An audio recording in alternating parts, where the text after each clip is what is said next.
الحمد لله رب العالمين والصلاة والسلام على سيدنا محمد وعلى آله وأصحابه أجمعين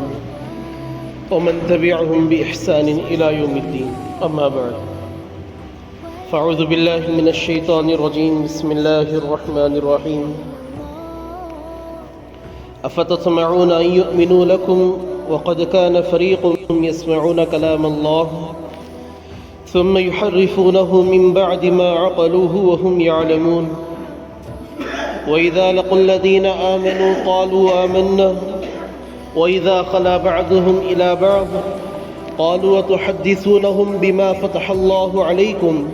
ليحاجوكم به عند ربكم أفلا تعقلون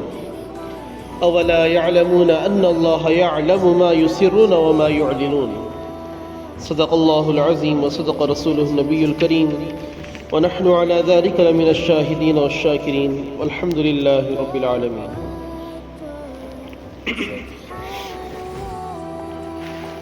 محترم بزرگوں، عزیز دوستوں،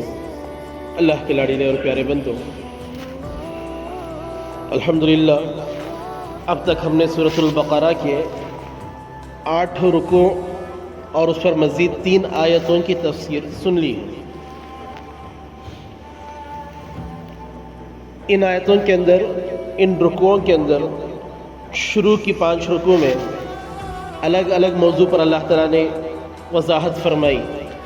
کہ مومن کسے کہتے ہیں، منافق کی کیا نشانیاں اور ان کی کیا علامتیں، ان کی کیا کرتوت ہیں. پھر کفار، ان کے بارے میں اللہ تعالیٰ نے تفصیل سے بیان فرمایا. پھر اللہ تعالیٰ نے توحید کی دعوت دی، یا ایھا الناس اعبدوا ربکم الذی خلقکم، کہ ایمان والوں جس نے تمہیں پیدا کیا اس پر ایمان لے آؤ.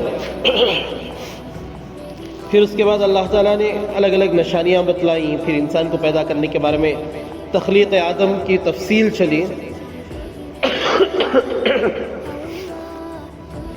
5 رکوع کے بعد اللہ تعالیٰ بنی اسرائیل سے مخاطب ہوئے، جن کے بارے میں ہم بہت سارے ہفتوں سے واقعات سنتے آ رہے ہیں کہ بنی اسرائیل بنی اسرائیل بنی اسرائیل. اللہ تعالیٰ نے 5واں رکوع ہونے کے بعد ان کے بارے میں جہاں پر خطاب اللہ رب العزت نے شروع فرمایا ہے، پہلے رکوع میں اللہ تعالیٰ نے جہاں سے خطاب شروع فرمایا، انہیں صرف دعوت دی ہے کہ بنی اسرائیل، میں نے تم پر جو جو نعمتیں کی ہیں ان کو یاد کرو، اور تم نے جو وعدہ مجھ سے کیا تھا اس کو پورا کرو. تم اگر وعدہ پورا کرو گے تو میں نے جو تمہارے ساتھ وعدہ کیا ہے تمہارے عمل کے بدلے میں وعدہ پورا کروں گا. مکمل رکوع اللہ تعالیٰ نے ان کے اعمال کو یاد دلایا کہ تم نے کیا وعدہ کیا تھا، تمہاری زبان کیا تھی اور تمہارا فعل کیا ہے، تم نے کہا کیا تھا اور تم کر کیا رہے ہو. اللہ تعالیٰ نے یاد دلایا. اور پھر اس کے بعد واقعات ہم سنتے آ رہے ہیں، ایک ایک واقعات 2-3 آیتوں کے اندر اللہ تعالیٰ یاد دلا رہے ہیں کہ تم نے یہ کیا پھر بھی تمہیں معافی دی گئی، تم نے یہ کیا پھر بھی معافی دی گئی. واقعات ہم نے سنے. تفسیر اگر ذہن میں ہوگی تو آپ ذہن پر تھوڑا زور ڈالیں. کچھ جگہوں پر اللہ تعالیٰ نے ان کے اعمال پر ان کے ساتھ سختی کا بھی معاملہ فرمایا. جیسے اللہ تعالیٰ کی نعمتیں اتر رہی تھی ان پر، من و سلوہ نازل ہو رہا تھا. انمول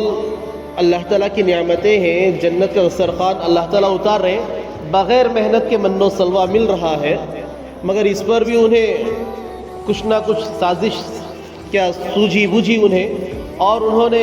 اپنے کج فہمی کی وجہ سے، ان کے مزاج کے اندر ٹیڑھا پن تھا، اس وجہ سے انہوں نے پھر حضرت موسیٰ سے کہا کہ اپنے اللہ سے کہو کہ ہمیں یہ من و سلوہ نہیں چاہیے، ککڑی بھاجی پیاز لہسن یہ دال دانے ہمیں وہ عطا کریں. اللہ تعالیٰ نے سمجھا کہ اچھی نعمتیں ہیں وہ لو، مگر یہ لوگ اس کے لیے تیار نہیں تھے. تو اللہ تعالیٰ نے فرمایا ضربت علیہم الذلۃ والمسکنہ، کہ وہ انبیاء کے ساتھ مذاق کرتے تھے، انبیاء کی توہین کرتے تھے، اللہ تعالیٰ کے احکامات کی توہین کرتے تھے، اللہ تعالیٰ کی نعمتوں کی توہین کرتے تھے. اللہ تعالیٰ نے ان پر ذلت اور مسکنت کو، کم ہمتی کو اللہ تعالیٰ نے ان پر لازم کر دیا، تھوپ دیا. وباؤوا بغضب من اللہ، اور اللہ تعالیٰ کے غصے و غضب کے ساتھ لوٹے ہیں. یعنی کچھ افعال ایسے ہیں اللہ تعالیٰ کا قانون ہے کہ اگر لوگ یہ کام کریں گے تو ان کے ساتھ یہ معاملہ پیش کیا جائے گا۔ گزشتہ ہفتہ ہم نے سنا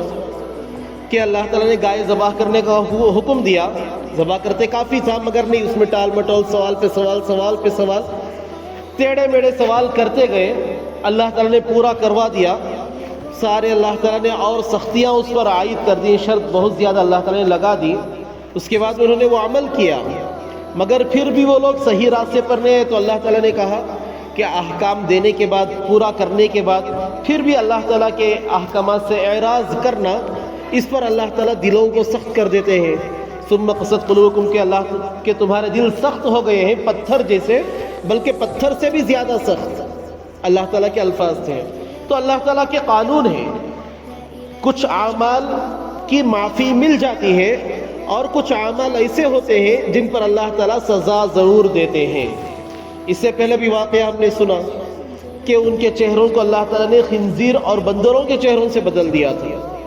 کہ اللہ تعالیٰ کا حکم تھا، اللہ نے ایک سے منع کیا، اس میں انہوں نے ہیلا تلاش کیا، ایک ہیلا تلاش کر کے وہ کام کرنے لگے، اللہ تعالیٰ نے چہروں کو مسخ کر دیا۔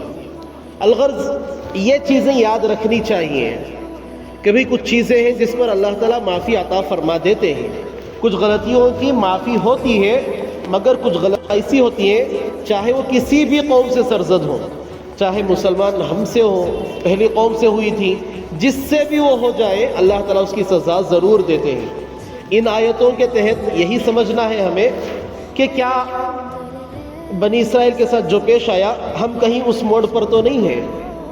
اللہ تعالیٰ نے حکم دیا تھا، انہوں نے وہ حکم پورا نہیں کیا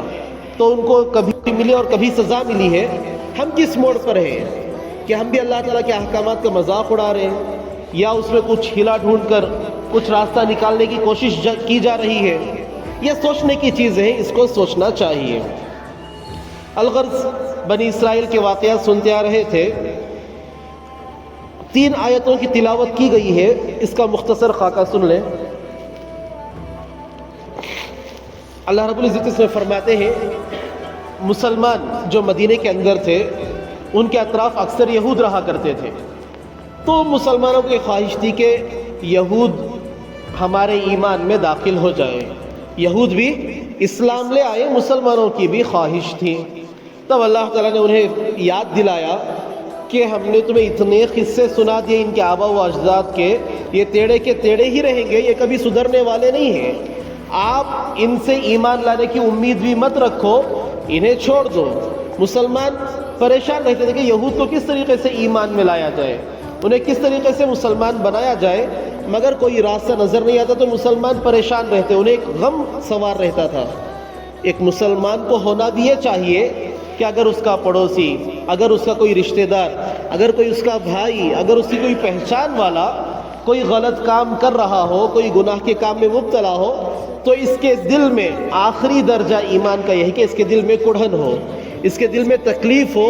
کہ بھئی میرا بھائی غلط کام میں ہے، اس کا اسے درد تو کم سے کم محسوس ہو،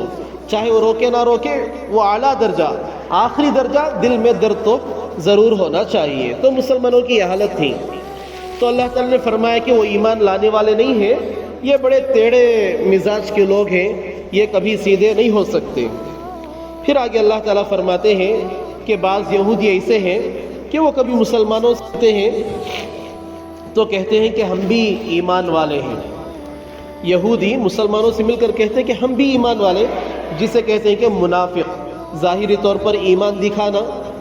اور یہ لوگ مسلمانوں کے ساتھ اچھے تھے، جو یہودی ان کے لوگ تھے ان کے ساتھ منافق تھے، کیونکہ ان کے اندر ایمان کی محبت آ چکی تھی، انشاءاللہ تفصیل میں آئے گا۔ اور جب وہ اپنے یہودی لوگوں کے پاس جاتے تو ان کے یہودی علماء کہتے کہ ہماری راز کی باتیں تم ان سے مت بتانا، تورات میں اللہ تعالیٰ نے جو کچھ بتلایا ہو ان کے سامنے پیش نہ کرنا، ورنہ وہ تمہارے لیے دلیل بنا کر، حجت بنا کر تمہارے سامنے پیش کر دیں گے، اللہ تعالیٰ کے سامنے پیش کریں گے۔